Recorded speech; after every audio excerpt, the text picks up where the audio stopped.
इसके ऊपर ध्यान देते हैं। US inflation slows giving room for effect to pause rate hikes. अब ध्यान से समझो, ये पूरा इन्फ्लेशन और इंटरेस्ट रेट वाला कहानी है।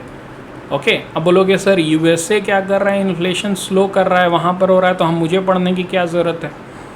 ऐसा अगर तुम्हें लग रहा है तो तुम लोग फिर से 2023 का जाके क्वेश्चन पेपर निकालो, जिसके में ये क्वेश्चन आया हुआ है कि दुनिया भर के फेडरल बैंक क्या कर रहे हैं, अपना इंटरेस्ट रेट जो हैं वो क्या कर रहे हैं, हाई कर रहे हैं।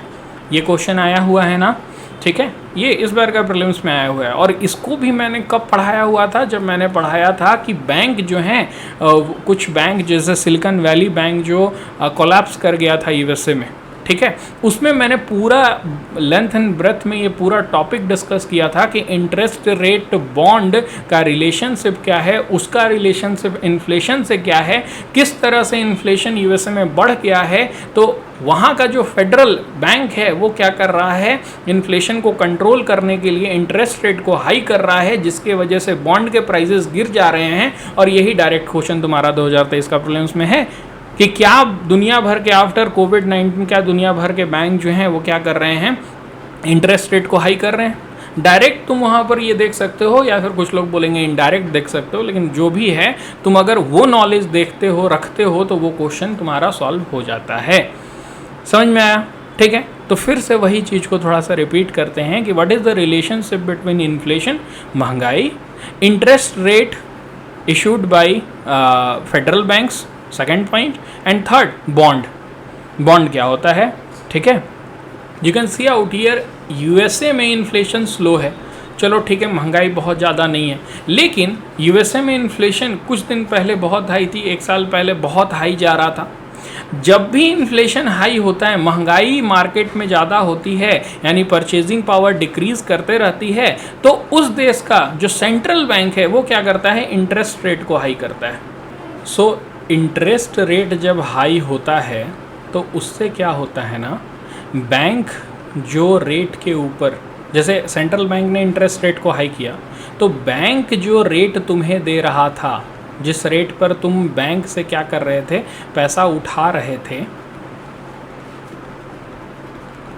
ठीक है, वो भी हाई हो जाएगा, क्योंकि सेंट्रल बैंक उसको क्या कर रहा है, पैसा दे रहा है हाई रेट पर।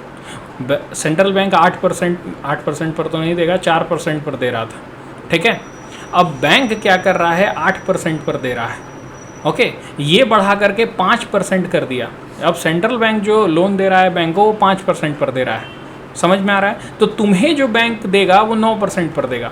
तुम जब जाओगे लेने के लिए लोन, बोलोगे कि 8% पर पहले दे रहा था, अब 9% पर दे रहा है, हम नहीं लेंगे। समझ में आ रहा है। तुम क्या करोगे, बैकआउट कर जाओगे, तुम पीछे हट जाओगे। इस तरह से तुम्हारे पास जो मनी है उसका अभाव हो जाएगा, यानी कि पीपल के पास जो पॉकेट में मनी होगा वो कम हो जाएगा, वो लो हो जाएगा।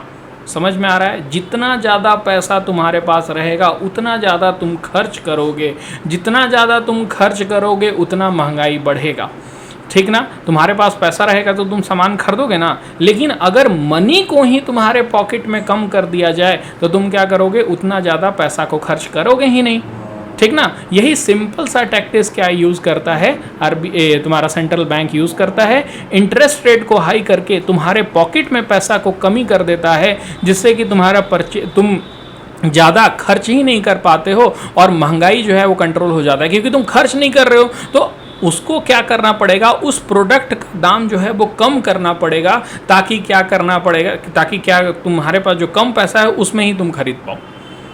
ये बात समझ में आ रहा है, ठीक है। इन्फ्लेशन जो है वो कंट्रोल में आ जाएगा अगर इंटरेस्ट रेट तुम हाई करोगे तो।